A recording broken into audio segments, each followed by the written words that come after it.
Hello students, आज हम 2016 का सेट ए फर्स्ट सेमेस्टर का क्वेश्चन पेपर सॉल्व करने जा रहे हैं, जो कि आपकी मार्च एग्ज़ाम के लिए इम्पोर्टेंट रहेगा।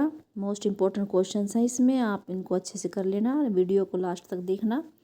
चलिए, और जो है पिछली वीडियो में हमने 2026 का प्री बोर्ड सॉल्व किया था, उसी कड़ी में अब हम बायोलॉजी का जो है 2016 का सेट ए सॉल्व करने जा रहे हैं। चलिए करते हैं। तो इसमें हमारा जो पहला क्वेश्चन है सेक्शन ए है, ऑब्जेक्टिव टाइप क्वेश्चंस का है। इसमें पहला क्वेश्चन जो ये अब हमारे सिलेबस में नहीं है, लेकिन इसका जो है पूछा गया है कि कौन सा जो एनिमल्स है इनमें से जिसमें both male and female reproductive organs होते हैं वो अर्थवॉर्म है। तो बी ऑप्शन इसका है राइट आंसर है। अगला क्वेश्चन है which of the following fruit is a parthenocarpic. Banana जो है पार्थिनोकार्पिक फ्रूट है, ये अच्छे से याद कर लेना। बनाना बी ऑप्शन इसका सही आंसर है। अगला क्वेश्चन देखिए, थर्ड पार्ट है which of the following nourishes the developing pollen grains. तो टैपेटम है जो कि इसको पोलन ग्रेन को न्यूट्रिशन प्रोवाइड करती है, तो ए ऑप्शन है इसका सही आंसर है, टैपेटम है। अगला देखिए, फोर्थ पार्ट है इन मोनोकोट्स में ग्रासेस के अंदर the embryo poses only one cotyledon, एक ही कोटिलिडन होता है और उस कोटिलिडन को मोनोकोट्स में बोलते हैं स्कूटेलम, तो ए ऑप्शन इसका सही आंसर है। अगला क्वेश्चन देखिए, the mechanism of transfer of pollen grains from anther to stigma of a pistil is called pollination. Very easy question है, बिल्कुल है, बी है इसका सही आंसर, बी पोलिनेशन। अगला क्वेश्चन देखिए, छठा भाग है in human female external genitalia includes mons pubis, ये भी होती है, labia majora and labia minora, ये भी होता है, हाइमन एंड क्लिटोरिस, ये ऑल ऑफ दीज आएगा। ये पांचों भाग जो हैं ये एक्सटर्नल जेनिटेलिया के में आते हैं, तो all of these D option इसका सही आंसर है।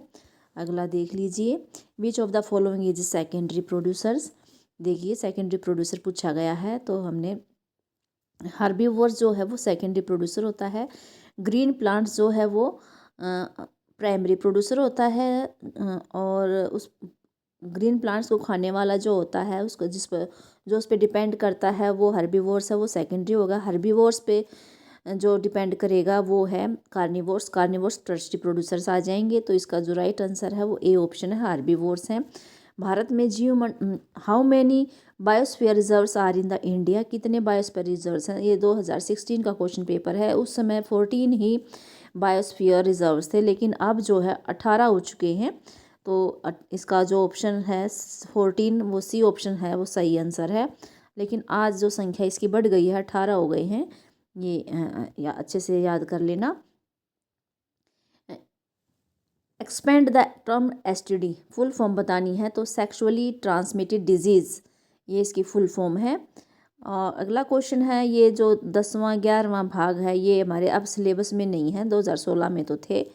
अब अगला देख लेते हैं, section B. Section A complete हो गया है, सेक्शन बी में देखें very short answer type question है, 2-2 नंबर वाले क्वेश्चन हैं इसमें। Right a brief note on emasculation. Emasculation पे हमें छोटा सा नोट लिखना है। इमेस्कुलेशन होता क्या है, it is the removal of anthers और stamens from the bisexual flowers before they mature and release pollen. यानी ये कह रहे हैं कि ये एक बाइसेक्सुअल फ्लावर है जिसमें मेल और फीमेल रिप्रोडक्टिव पार्ट होते हैं, दोनों ही होते हैं, तो हमें उसको एंथर को या स्टेमन्स को रिमूव कर देना है। कब रिमूव करना है, उनके मेच्योर होने से पहले या पोलन के रिलीज होने से पहले उसको हमने रिमूव कर देना है, तो इसी को बोलते हैं emasculation. It is performed in plant breeding to prevent, ये प्लांट ब्रीडिंग करते हैं तब ये इमेस्कुलेशन करते हैं, क्यों करते हैं, सेल्फ पोलिनेशन को रोकने के लिए, प्रिवेंट करने के लिए, and enable controlled cross pollination, ताकि हम क्रॉस पोलिनेशन करवा सके, वो भी कंट्रोल्ड, हम अपनी मर्जी से जो है क्रॉस पोलिनेशन करवा सके, डिज़ायर्ड पोलन ग्रेन्स और डिज़ायर्ड स्टिग्मा हो, तभी उसी के लिए किया जाता है। It is a critical step in artificial hybridisation for creating desired hybrid plant varieties. Desired hybrid plant varieties के लिए ये बहुत क्रिटिकल स्टेप है हमारा इमेस्कुलेशन वाला, तो ये 2 अंक का है आपका, इमेस्कुलेशन कर लेना। अगला क्वेश्चन है brief note on parturition. Right है, ये ब्रीफ नोट करना है। ये देखिए नीचे दे रखा है ब्रीफ नोट। पार्चुरेशन होता क्या है? The process of delivery expulsion of the foetus by vigorous contraction of uterus at the end of the pregnancy is called parturition. यानी बच्चे का जन्म होना पार्चुरेशन होता है। इसमें जो है यूट्रस की जो मेम्ब्रेन है वो कॉन्ट्रैक्शन करती हैं, विगरस कॉन्ट्रैक्शन करती हैं, जिसको लेबर पेन बोलते हैं। तब लेबर पेन होता है तो बेबी जो है डिलीवर हो जाता है। प्रेगनेंसी के 9th महीने के बाद जो फीटस है वो डिलीवर हो जाता है, उसी को पार्चुरेशन बोलेंगे। होता कैसे है? It is induced by complex neuro endocrine mechanisms. इसमें न्यूरल और एंडोक्राइन दोनों मैकेनिज्म शामिल होंगे, दोनों से इंड्यूस होगा। इसमें क्या क्या कोर्टिसोल हार्मोन होते हैं, एस्ट्रोजन, ऑक्सीटोसिन, ये हार्मोन हेल्प करते हैं इस पार्चुरेशन में। जो सिग्नल है पार्चुरेशन का कैसे पता चलेगा? अभी कहाँ से ओरिजिनेट होता है? From the fully developed foetus. जो फीटस डेवलप हो जाता है फुली, उससे ही सिग्नल जाता है। And the placenta which induce mild uterine contraction called foetal ejection reflex. यानी कि जो सिग्नल है फीटस फुली डेवलप्ड से जा रहा है और जो प्लेसेंटा है वो इंड्यूस कर रहा है यूट्रिन कॉन्ट्रैक्शन को, इसी को बोलते हैं फीटल इजेक्शन रिफ्लेक्स। यानी कि जब वो कॉन्ट्रैक्शन करेंगे तो फीटस के रिजेक्शन का रिफ्लेक्स स्टार्ट हो जाएगा, तब स्टार्ट हो जाएगा पार्चुरेशन जो है, लेबर पेन स्टार्ट हो जाएगा। दिस ट्रिगर्स रिलीज, जब ये ऐसा हो जाता है तब क्या होता है? ऑक्सीटोसिन रिलीज होता है। पिट्यूटरी मैटरनल पिट्यूटरी, मदर की जो पिट्यूटरी ग्लैंड होता है वहाँ से क्या है? ऑक्सीटोसिन रिलीज होता है। वो ऑक्सीटोसिन क्या करता है? यूट्रिन की जो मसल्स होती हैं उन पे एक्ट करता है, और जो कॉन्ट्रैक्शन हो रहा था यूट्रस का, यूट्रिन मसल्स का, उस कॉन्ट्रैक्शंस को ये स्ट्रोंगर बना देता है। और फिर क्या हो जाता है? इससे और ज़्यादा सिक्रेशन हो जाता है ऑक्सीटोसिन। जितना स्ट्रोंगर यूट्रिन कॉन्ट्रैक्शन होगा उतना ही ज़्यादा ऑक्सीटोसिन सीक्रेट होता जाएगा। This stimulatory reflex resulting between the uterine contraction and the oxytocin secretion continues. ये लगातार होता रहता है, कॉन्ट्रैक्शन बढ़ता रहेगा, ऑक्सीटोसिन रिलीज होता रहेगा, तो इससे क्या होगा? स्ट्रोंगर जो कॉन्ट्रैक्शन है वो स्ट्रोंगर होता जाएगा और स्ट्रोंगर हो जाता है, यानी लेबर पेन बढ़ता जाएगा बढ़ता जाएगा।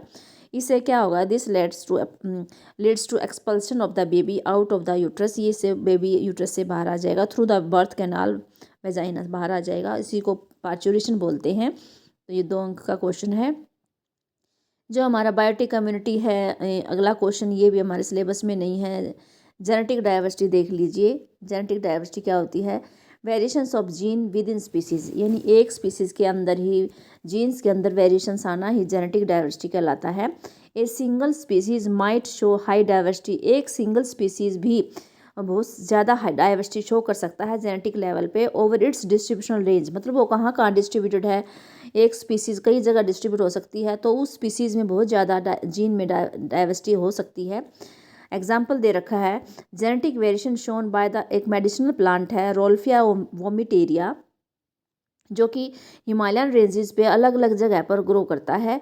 इसका जो इसके अंदर एक एक्टिव केमिकल होता है रेजरपाइन, उसके पोटेंशियल में और कंसंट्रेशन में बहुत ज़्यादा जो है अलग अलग स्पीशीज़ में डिफरेंस होता है, डाइवर्सिटी होती है।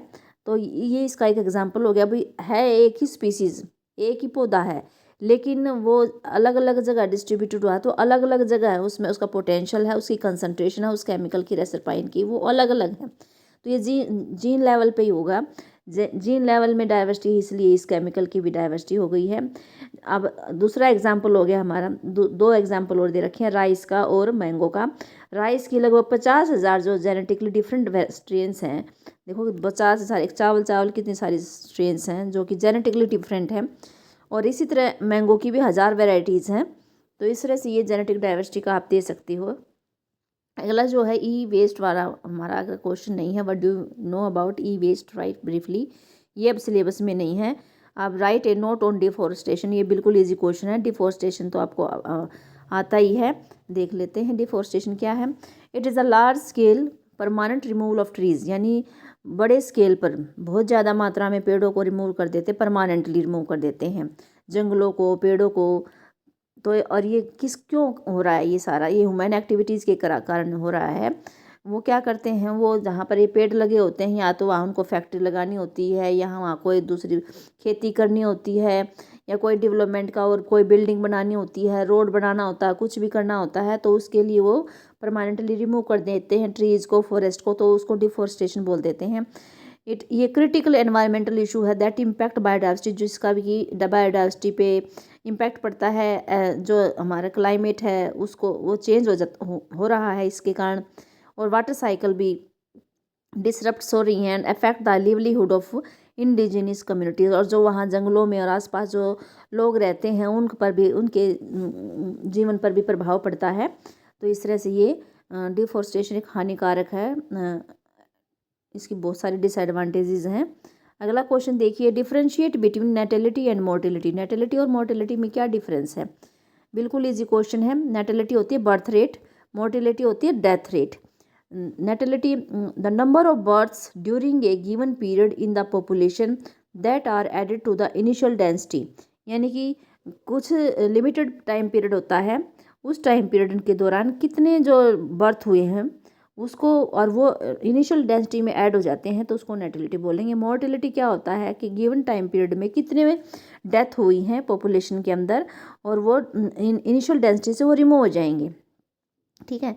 जो नेटिलिटी होती है वो इंक्रीज कर देती है पॉपुलेशन साइज़ को, डेंसिटी, क्योंकि जब बेबी पैदा होता है तो वो पॉपुलेशन बढ़ जाएगी, साइज़ बढ़ जाएगा, डेंसिटी बढ़ जाएगा। लेकिन जब मोर्टेलिटी होता है तो इसका उल्टा हो जाता है, ये पॉपुलेशन साइज़ को डिक्रीज़ कर देती है और डेंसिटी को भी डिक्रीज़ कर देती है। थर्ड हो गया, it is low when population size is small. जो नेटिलिटी होती है जब पॉपुलेशन छोटी है, मतलब पॉपुलेशन साइज छोटा है, थोड़ी संख्या है उनकी, तो वहाँ पर नेटिलिटी कम होती है, बर्थ कम होएंगी, और पॉपुलेशन साइज़ अगर ज़्यादा है तो बर्थ ज़्यादा होएंगे।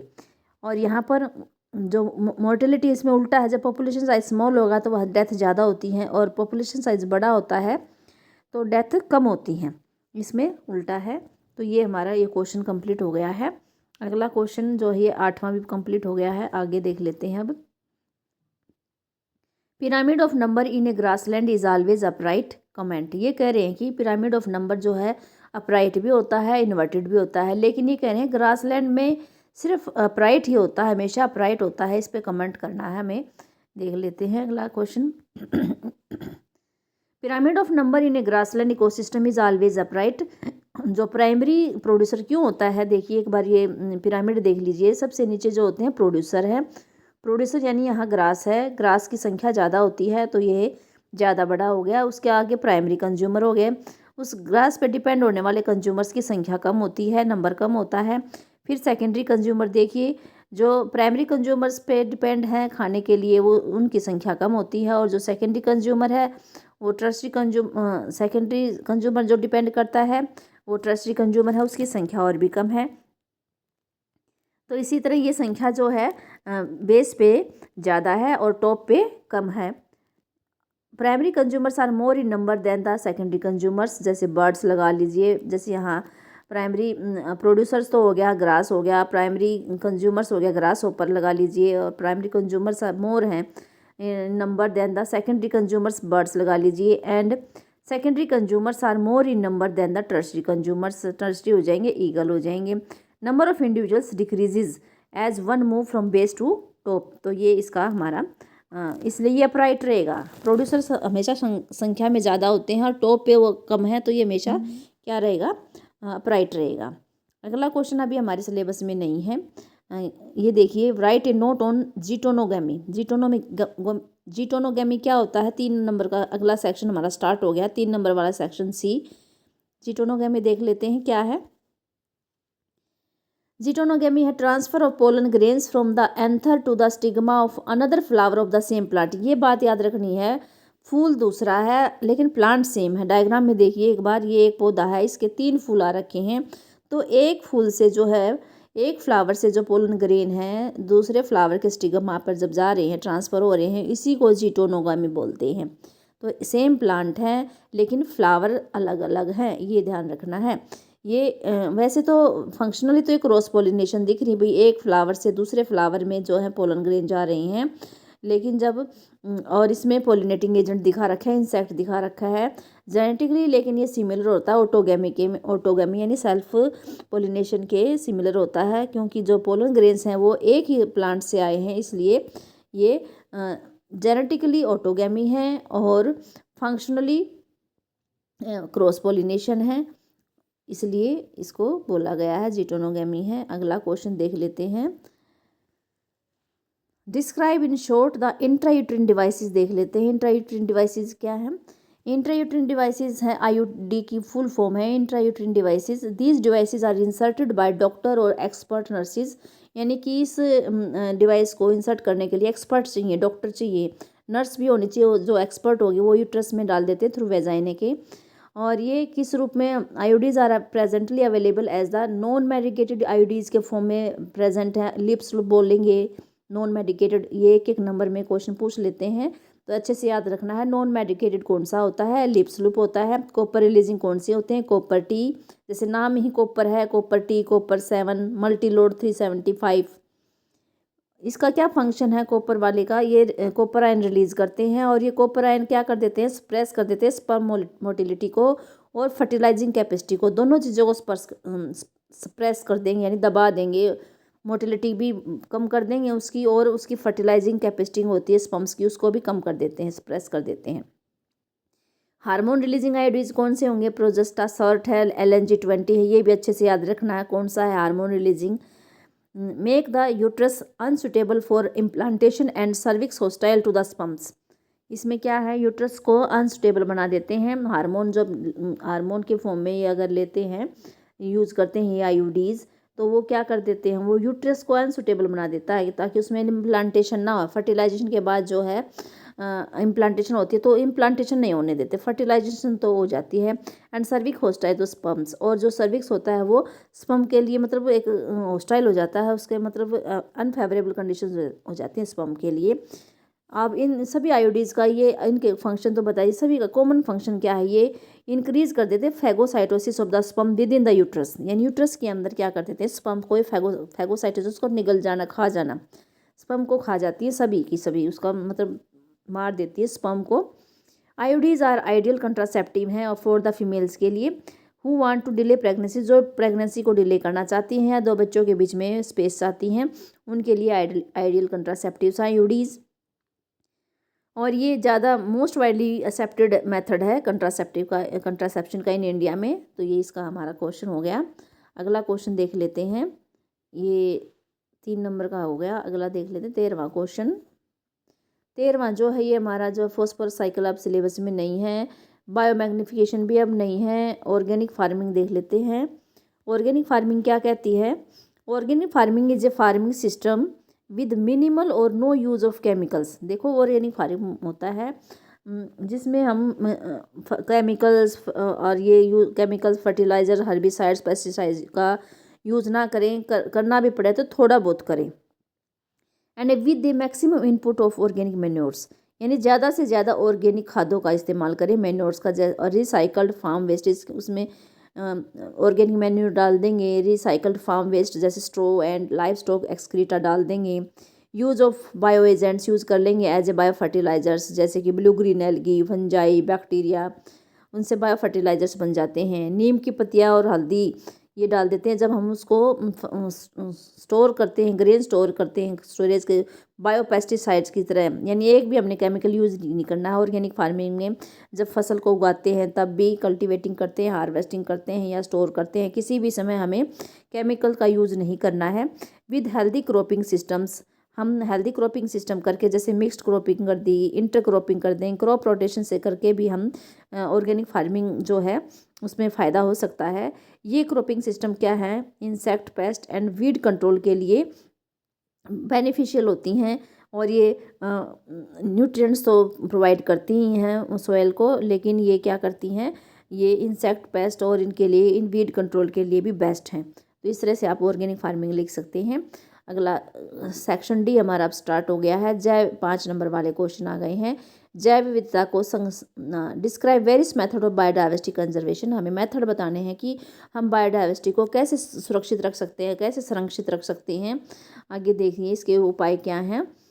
बायोडाइवर्सिटी कंजर्वेशन क्या होती है? पहले तो ये हमें पता होना चाहिए कि क्या मतलब है। It is the practice of protecting, managing and restoring earth's variety, यानी अपनी अर्थ पे जो अलग अलग तरह की लाइफ हैं, प्लांट हैं, एनिमल हैं, सब जीन्स हैं, स्पीसीज़ हैं, इकोसिस्टम है, उसको हमें प्रोटेक्ट करना है, मैनेज करना है, रिस्टोर करना है to maintain the natural balance, ताकि नेचुरल बैलेंस बना रहे and ensure sustainable resources for current and future generation, यानी सस्टेनेबल डेवलपमेंट हो, जो रिसोर्सेज हैं वो करंट जनरेशन के लिए भी हो और आने वाली पीढ़ियों के लिए भी हो। इसलिए बायोडाइवर्सिटी कंजर्वेशन ज़रूरी करना ज़रूरी है। टाइप ऑफ बायोडाइवर्सिटी कंजर्वेशन देख लेते हैं। इन सितु कंजर्वेशन और एक्स सितु कंजर्वेशन है। पहला हमारा इन सितु कंजर्वेशन का मतलब होता है ऑन साइट कंजर्वेशन, जो जहाँ पर है वहीं उसको सुरक्षित रखो, वहीं उसको प्रोटेक्ट करो, वो होती है in situ conservation. It is conservation and protection of biodiversity in its natural habitat, बताया ना, जो जहाँ पर है उसके नेचर में जो जहाँ रहता है वहीं पर उसको प्रोटेक्ट करो। We save the entire forest to save the tiger, अगर हमें टाइगर को बचाना है तो हमें पूरा फॉरेस्ट को सेव करना पड़ेगा, तभी टाइगर बचेगा। ये इस एक तरह समझाने के लिए एग्जांपल है।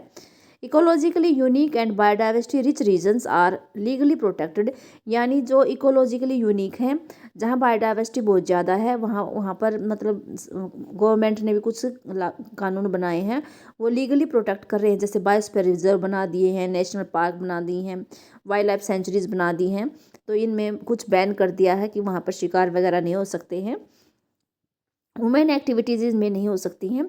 हॉटस्पॉट्स जो है अगला है, हॉटस्पॉट्स का मतलब है जहाँ बहुत ज़्यादा बायोडाइवर्सिटी होती है, वहाँ मैक्सिमम प्रोटेक्शन दी गई है बायोडाइवर्सिटी हॉटस्पॉट्स को, क्योंकि यहाँ पर जो है very high level of species richness होती है, हाई डिग्री ऑफ एंडेमिज्म है। एंडेमिज्म का मतलब क्या होता है, वे स्पीसीज है जो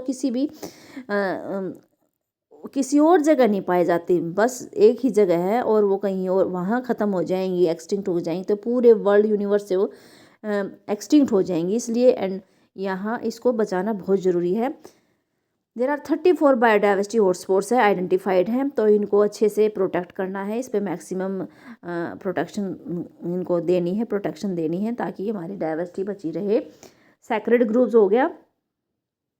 सैक्रेड ग्रुव्स में ये वो एरिया है, स्मॉल एरिया होता है जो कि people forest represented by the preserved by the people, वो एरिया है फॉरेस्ट का जिसको लोग बचाते हैं, उनको पूजते हैं, पेड़ों को पूजते हैं, उनकी जो है कल्चरल है, जो भी विरासत में है, धार्मिक है, जो भी उनका कल्चर है, उसके कारण वो पौधों को बचा के रखते हैं, तो इसलिए उनको बोलते हैं sacred groves. Forest tracts set aside for religious and cultural reasons, forest के जो ट्रैक्ट होते हैं, यानी फॉरेस्ट का पूरा मतलब पैचेस होते हैं जहाँ पर लोग रहते हैं, वो रिलीजियस और कल्चरल रीजंस के कारण उन ट्रीज़ को, वाइल्ड लाइफ और उनको पूजते हैं, लोग पेड़ों को पूजते हैं, उनको टोटल प्रोटेक्शन दी गई है। जैसे कि खासी जयंतियाँ हैं, हिल्स इन मेघालय है, अरावली हिल्स ऑफ राजस्थान है, बस्तर एरिया, बहुत से इलाके हैं जहाँ पर सैक्रेड ग्रुव्स कहा जाता है उनको, और वो लोग उनको बचा के रखते हैं, तो ये एक तरह से बायोडाइवर्सिटी कंजर्वेशन ही है, इन सितु कंजर्वेशन है। अगला देख लेते हैं एक्स सितु कंजर्वेशन। एक्स सितु कंजर्वेशन का मतलब ऑफ साइट कंजर्वेशन, यानी कि वो जहाँ नेचुरल हैबिटेट में रहता है वहाँ उसको खतरा है, वहाँ से निकाल के उसको सेफ जगह में लेके जाना है। In this conservation threatened animals and plants are, और कौन से एनिमल्स को, सबको नहीं लेके जाएंगे, जिनकी जो एक्सटिंक्ट होने वाले हैं, जिनकी संख्या कम है, उनको थ्रेटन्ड एनिमल्स को, प्लांट्स को वहाँ से निकाल लेंगे और उनको नेचुरल हैबिटेट से निकाल के उनको प्लेस कर देते हैं special setting, there they can be protected and given special care. Zoological parks हो गए, बोटनिकल गार्डन्स हो गए, वाइल्ड लाइफ स्पारीज हो गए, सर्विसेज पर्पजेज हो गए, ठीक है। क्रायो प्रिजर्वेशन से भी कर सकते हैं एक्स सितु कंजर्वेशन। इसमें क्या करते हैं, gametes of threatened species can be preserved in viable and fertile condition for long periods. इसमें क्या करते हैं, गैमेट्स को हम क्रायो प्रिजर्वेशन टेक्निक से बचा लेते हैं लंबे समय तक, नाइट्रोजन की -196 डिग्री टेम्परेचर पर रख के। टिश्यू कल्चर मेथड में क्या करते हैं, इनमें एग्स को फर्टिलाइज कर लेते हैं विट्रो में, और जो प्लांट्स हैं उनको प्रोपगेटेड कर लेते हैं इस मेथड से। Seed banks, seeds of different genetic strains commercially important plants can be kept for long periods in seed bank. जैसे ब्लड बैंक होता है, ब्लड बैंक में ब्लड मिलता है, उसी तरह सीड बैंक में सीड होते हैं। और अलग अलग जेनेटिक स्ट्रेन्स को हम जो कमर्शियली इंपॉर्टेंट होते हैं उनको लंबे समय तक रख लेते हैं सीड बैंक्स में। ग्लोबल एफर्ट्स में क्या आते हैं, जो कन्वेंशंस हुई हैं, एक तो यह अर्थ समिट हुई है जो कि रियो डी जेनेरियो में 1992 में हुई है। इसमें बहुत सारे देश आए थे, उन्होंने कुछ तरीके सुझाए थे कंजर्वेशन के, बायोडाइवर्सिटी के और sustainable utilisation of its benefits के लिए। दूसरा वर्ल्ड समिट हुई थी सस्टेनेबल डेवलपमेंट के अंदर, वो 2002 में हुई थी, उसके 10 साल बाद हुई थी जोहान्सबर्ग में, साउथ अफ्रीका में। तो यहाँ से एक एक नंबर के क्वेश्चन आते हैं, तो आप ये भी बहुत अच्छे से कर लेना, अच्छे से याद कर लेना। इसमें 190 देशों ने प्लेज यानी कसम शपथ ली थी कि वो जो करंट रेट है बायोडाइवर्सिटी लॉस की उसको कम करेंगे, ग्लोबल, रीजनल और लोकल लेवल्स पे हर तरह से उसको कम करेंगे। तो ये हो गया हमारा बायोडाइवर्सिटी कंजर्वेशन। इन सितु एक्स सितु ग्लोबल एफर्ट्स भी आ जाएंगे इसमें। अगला देख लेते हैं क्वेश्चन, ये हो गया सेक्शन डी का पहला वाला। अब इसके और में जो दे रखा है वो हमारे उसमें सिलेबस में नहीं है। कार्बन साइकिल, ये ओजोन डिप्लीशन वाला भी अब नहीं है सिलेबस में, ये पोल्यूशन वाला भी अब नहीं है। अब हम देखते हैं, एक स्त्री में अंड जनन प्रक्रिया का वर्णन कीजिए। Describe the process of oogenesis in the human female. oogenesis देख लेते हैं, प्रोसेस क्या होता है। oogenesis the process of formation of mature female gamete is called oogenesis, यानी कि फीमेल गैमेट ओवम का बनना oogenesis कहलाता है। इसको थोड़ा ध्यान से देखिए। oogenesis कब इनिशिएट होता है हमें पता होना चाहिए, जब जो फीमेल फिटस है जब अपने मदर के उसमें वम्ब में होता है, तब वहाँ पर इनिशिएशन स्टार्ट हो जाती है, oogenesis ओवम बनना स्टार्ट हो जाता है एम्ब्रियोनिक डेवलपमेंट स्टेज में। When a couple of million gamete mother cells oogonia are formed within the each foetal ovary. Foetus की ओवरी में जो 2 ओवरी होती है उनमें मिलियंस ऑफ ये oogonia बनना स्टार्ट हो जाएंगे। आफ्टर बर्थ कोई भी एक भी oogonia नहीं बनेगा, एक भी, ये ध्यान रखना, ये बात अच्छे से याद रखना कि फीटल ओवरी के अंदर ही बहुत से मिलियन गैमेट बनते हैं, बर्थ होने के बाद भी एक भी नहीं बनेगा। दीज सेल्स स्टार्ट डिवीजन, फिर ये जो सेल्स हैं oogonia सेल्स हैं ये स्टार्ट कर देंगे division and enter into the prophase 1 of the meiotic division. ये जब वो फीटस ओवरी में जब ये बनते हैं तो ये प्रोफेस 1 की स्टेज पे अरेस्ट हो जाते हैं। ये 1 नंबर में क्वेश्चन पूछा जा सकता है, तो ये याद रखना। ये प्रोफेस 1 में एंटर कर जाएंगी, म्यूसिस डिवीजन होती है और वहाँ पर टेम्परेरीली अरेस्ट हो जाती हैं उस स्टेज पर। जब ये टेम्परेरीली अरेस्ट हो जाती हैं तब इनको बोलेंगे प्राइमरी oocyte, यानी oogonia में डिवीजन स्टार्ट हो गई, प्रोफेस 1 पे अरेस्ट हो गई, तो क्या बन गए वो प्राइमरी oocyte। अब जो प्राइमरी oocyte है इनके चारों तरफ से वो लेयर आ जाती है किसकी, ग्रेनुलोसा सेल की, यानी इसके बाहर बहुत सारी ग्रेनुलोसा सेल आ जाती हैं। ग्रेनुलोसा सेल आने के बाद इसको बोलते हैं प्राइमरी फॉलिकल्स। क्या बोलेंगे, प्राइमरी oocyte की जगह प्राइमरी फॉलिकल्स बोल देंगे, क्योंकि प्राइमरी oocyte इसके अंदर है, बाहर सेल आ गई हैं ग्रेनुलोसा सेल। तो प्राइमरी oocyte में कोई चेंज नहीं हुआ है, बस बाहर लेयर आ गई है, मेम्ब्रेन आ गई है ये ग्रेनुलोसा सेल्स की, तो इसलिए उसको प्राइमरी फॉलिकल्स बोल देंगे। A large number of these follicles degenerate. अब ये जो फॉलिकल्स हैं इसके चारों तरफ आई हैं बहुत सी संख्या में, डिजनरेट हो जाते हैं during the phase from birth to puberty, यानी जब लड़की पैदा हो गई है और वो प्यूबर्टी की एज में जाती है 12-13 साल, जो 11-12-13 साल की उम्र में, उसमें बहुत से फॉलिकल्स डिजनरेट हो जाते हैं। देखो ध्यान देना, फॉलिकल्स डिजनरेट हो रहे हैं।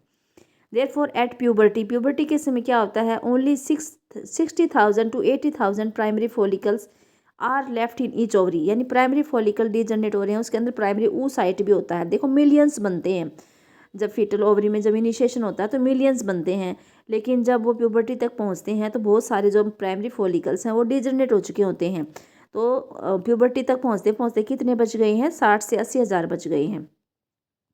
हर एक ओवरी में 60 से 80 हज़ार रह गए हैं। The primary follicles get surrounded by more layers of granulosa cells and a new theca and. अब क्या है, प्राइमरी जो फॉलिकल्स है उसके बाहर और लेयर आ गई हैं, बहुत ज़्यादा लेयर आ गए हैं ग्रेनुलोसा सेल्स की, और एक थिक्का भी आ गई है। अब इसको बोलेंगे सेकेंडरी फॉलिकल्स। प्राइमरी oocyte उसके अंदर ऐसा कैसा है, बस अब प्राइमरी से सेकेंडरी फॉलिकल्स बन गया है। सेकेंडरी फॉलिकल्स सून ट्रांसफॉर्म इनटू ए टर्शरी फॉलिकल। अब सेकेंडरी वाला भी टर्शरी में कन्वर्ट हो जाता है, विच इज़ करेक्टराइज्ड बाय। अब इसमें टर्शरी की क्या पहचान है, इसके अंदर एक फ्लूइड फिल्ड कैविटी बन जाती है जिसको बोलते हैं एंट्रम। एंट्रम जिसमें बन गया उसको समझ लेना वो टर्शरी फॉलिकल्स है। जो थीका लेयर आ गई थी सेकेंडरी फॉलिकल के दौरान वो है दो में डिवाइड हो जाती है, इनर वाली थीका इंटरना, बाहर वाली थीका एक्सटर्ना। तो दो जो थीका लेयर थी अब दो में ऑर्गेनाइज हो जाती है, inner theca interna, outer theca externa. It is important to, यहाँ पर क्या बात ध्यान देने योग्य है कि ये इस स्टेज पे क्या होता है जब ये टर्शरी फॉलिकल बन गई है, एंट्रम बन गया है, प्राइमरी oocyte जो है, अब हमारी टर्शरी फॉलिकल के अंदर क्या है, प्राइमरी oocyte है, with in the tertiary follicle grows in size. अब वो प्राइमरी oocyte का साइज बड़ा होने लग जाएगा और वो अपनी मियोटिक डिवीज़न जो है कंप्लीट करेगा। प्रोफेस 1 पे अरेस्ट है, अब उसका साइज बड़ा हो जाएगा तो वो अपना वो करेगा, मियोटिक डिवीजन कंप्लीट करेंगे। It is an unequal division. अब जो मियोटिक डिवीजन होती है अनइक्वल डिवीजन है यहाँ पर, वो इससे क्या होगा, एक हैप्लॉइड सेकेंडरी oocyte बनेगा और एक टीनी फर्स्ट पोलर बॉडी बनेगी। बनने तो चाहिए थे दोनों सेम, दो हैप्लॉइड सेकेंडरी oocyte बनने थे, लेकिन अनइक्वल हुई है तो एक तो सेकेंडरी oocyte बनेगा हैप्लॉइड और दूसरा जो first tiny first polar body बनेगी। सेकेंडरी oocyte अब बन गया है, इसमें बहुत सा जो है न्यूट्रिएंट रिच साइटोप्लाज्म होता है इसके अंदर। इसके जो प्राइमरी oocyte के अंदर जो न्यूट्रिएंट रिच साइटोप्लाज्म था वो इसके अंदर रह गया है सेकेंडरी oocyte के अंदर। टर्शरी फॉलिकल फर्दर चेंजेस, अब जो टर्शरी फॉलिकल थे उसके बाहर वो मेच्योर फॉलिकल में कन्वर्ट हो जाती हैं अब, और फिर मेच्योर में कन्वर्ट होने के बाद उनको ग्राफियन फॉलिकल बोलते हैं।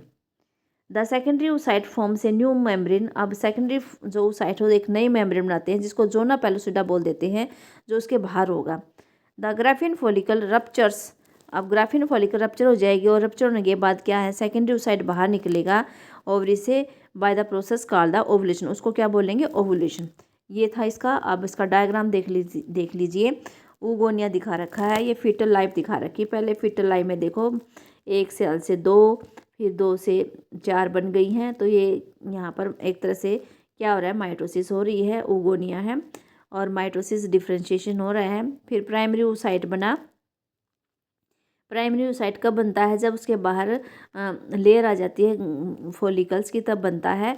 और फिर वहाँ पर फर्स्ट मियोटिक डिवीजन कंप्लीट होती है प्रियर टू ओवुलेशन। ओवुलेशन से पहले क्या होगी, पहली मियोटिक डिवीजन कंप्लीट हो जाएगी। देखिए बर्थ दिखा दिया, चाइल्डहुड दिखा दिया, प्यूबर्टी दिखा दिया। यह इस पे जो वाइट ये दिखा रखा है, ये अरेस्ट हो गया है, मियोटिक फर्स्ट डिवीजन प्रोफेस 1 पे अरेस्ट है। फिर प्यूबर्टी भी क्या होता है, ये जो है प्रोफेस 1 पे जो अरेस्ट था उसकी म्यूसिस कंप्लीट हो जाती है और देखो एक फर्स्ट पोलर बॉडी बन जाती है और दूसरा सेकेंडरी oocyte बन जाता है at the time of puberty. ये अडल्ट रिप्रोडक्टिव लाइफ होता है। फिर क्या है, ये सेकेंडरी oocyte क्या है, सेकेंडरी oocyte से फिर क्या बन गया, ओवम और एक तरफ सेकेंड पोलर बॉडी। तो ये जो प्रोसेस चल रहा है ओवम बनने का, ये हर महीना जो है मेंस्ट्रुअल साइकिल से रिलेटेड होता है। हर महीना एक अंडा बनता है, दोनों 2 ओवरी होते हैं लेकिन किसी एक ओवरी से ही एक ओवम बनेगा, ये ध्यान रखना है। तो ये हमारा oogenesis कंप्लीट हो गया है। अब अगला क्वेश्चन देखिए।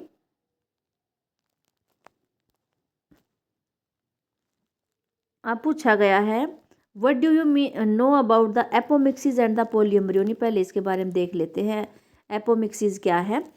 Seeds are produced without fertilisation. जब बीज बिना फर्टिलाइजेशन के, बिना निषेचन के बनते होंगे तो उसको बोलते हैं एपोमिक्सिस। ये एक तरह से एपोमिक्सिस जो है ए सेक्शुअल प्रोडक्शन की फॉर्म होती है, जो कि सेक्शुअल प्रोडक्शन की नकल करता है। मिमिक्स सेक्शुअल प्रोडक्शन है ए सेक्शुअल प्रोडक्शन, लेकिन मिमिक्स किसको कर रहा है, सेक्शुअल प्रोडक्शन को। This mechanism is found in some species of, किस ये मैकेनिज्म एपोमिक्सिस का मैकेनिज्म किस में पाया जाता है, some species of Asteraceae and grasses में पाया जाता है। There are several ways of development of apomictic seeds. तो बहुत से तरीके हैं एपोमिक्टिक सीड कैसे कैसे बनते हैं, देखो दिखा रखे हैं। पहला है, कुछ स्पीसीज में क्या होता है, जो डिप्लॉयड एग होता है, जो डिप्लॉयड एग सेल होती है वो बिना मियोसिस के ही, बिना रिडक्शन डिवीजन के ही वो एम्ब्रियो में डेवलप हो जाती है बिना फर्टिलाइजेशन के। एक तरीका तो हो गया diploid egg cell directly develop into embryo, बिना फर्टिलाइजेशन के एम्ब्रियो बन गया। सेकंड केस क्या है, बहुत से सिट्रस हैं, मैंगो वेराइटीज़ हैं, उसमें उनकी जो न्यू सेलर सेल्स होती हैं, जो एम्ब्रियो के सैक के बाहर होती है न्यू सेलर सेल्स, वो स्टार्ट कर देती है डिवाइड होना। जब वो डिवाइड करती हैं तो वो एम्ब्रियो सैक के अंदर चली जाती हैं और वहाँ वो एम्ब्रियोज में डेवलप हो जाती हैं। तो न्यूसेलर सेल से भी बन रहे हैं, डिप्लॉयड एग सेल से भी बन रहे हैं बिना फर्टिलाइजेशन के। तीसरा क्या है, कुछ और भी डिप्लॉयड सेल्स होती है जैसे कि इंटेगुमेंट्स भी होती हैं। और भाई न्यूसेलर सेल्स होगी, जैसे अब इंटेगुमेंट्स भी होते हैं। मेगास्पोर मदर सेल्स भी हो गई। मेगास्पोर मदर सेल्स ये डिप्लॉयड एग सेल्स ही होती हैं एक तरह से। और इंटेगुमेंट न्यूसेलर से दे कैन फॉर्म एम्ब्रियोज, ये एम्ब्रियोज बना सकते हैं एक तरह से। ये दो तरीके आ जाएंगे, उसी में आ जाएगा ये भी। ऑफ सफरिंग्स, इनके जो ऑफ सफरिंग्स होंगे वो genetically similar to parent plant, यानी कि एपोमिक्सिस जो ऑफ सफरिंग बनते हैं वो जैसा पेरेंट होता है बिल्कुल जेनेटिकली सिमिलर होता है, यानी एक तरह से क्लोन बनता है। पॉलीएम्ब्रियोनी क्या होता है, occurrence of more than one embryo in a seed, यानी एक सीड में एक से ज़्यादा एम्ब्रियो होना क्या कहलाता है, पॉलीएम्ब्रियो। ये कॉमन है सिट्रस में, मैंगो में। तो ये हो गया हमारा ये। अब इसके जो एडवांटेजेस हैं एपोमिक्सिस के वो क्या क्या हैं, जो it fixes hybrid vigour over generation, यानी जनरेशन टू जनरेशन क्या कर देते हैं, हाइब्रिड विगर को ये फिक्स कर देते हैं। क्योंकि आजकल जो है हाइब्रिड सीड से जो है कल्टीवेशन कर रहे हैं फार्मर्स, एग्रीकल्चर में यूज़ हो रहा है। ये सीड कॉस्ट को जो है रिड्यूस कर देता है फार्मर्स के लिए। अगर वो हर बार हाइब्रिड सीड वो ग्रो करते हैं, सीड उगाते हैं, तो क्या होता है उसमें सेग्रीगेशन हो जाती है करैक्टर्स की, और वो क्वालिटी हाइब्रिड वाली क्वालिटी नहीं रह पाती, और उनको हर बार हाइब्रिड सीड खरीदने पड़ते हैं। तो उनको हर बार हाइब्रिड सीड ना खरीदने पड़े, इसलिए एपोमिक्सिस उनके बहुत काम की है, उनकी कॉस्ट को कम कर देती है। ये high yield disease resistant rates को मेंटेन करती है, और ये it enables reproduction without pollinators, बिना, क्योंकि फर्टिलाइजेशन तो होनी नहीं है तो इसको पोलिनेशन की ज़रूरत नहीं है, तो पोलिनेटर्स की भी ज़रूरत नहीं है, तो ये रिप्रोडक्शन उसके बिना ही करवा देती है। तो ये हो गया हमारा क्वेश्चन। तो ये हमारा 2016 का फर्स्ट सेमेस्टर का जो है सेट ए कंप्लीट हो गया है। आप जो है इसका वीडियो को अच्छे से देखना, डायग्राम बना के देखना, अच्छे से तैयारी करना। आपकी मार्च एग्ज़ाम की बहुत अच्छे से तैयारी हो जाएगी, आपको कहीं और जाने की ज़रूरत नहीं पड़ेगी। तो अगर आपको वीडियो पसंद आ रही है तो लाइक करें, शेयर करें, कोई भी डाउट है तो कमेंट ज़रूर करें, और अगली वीडियो के लिए नोटिफिकेशन आइकन बटन ज़रूर दबाएं, और चैनल पर नए हैं तो सब्सक्राइब ज़रूर करें। Thanks for watching.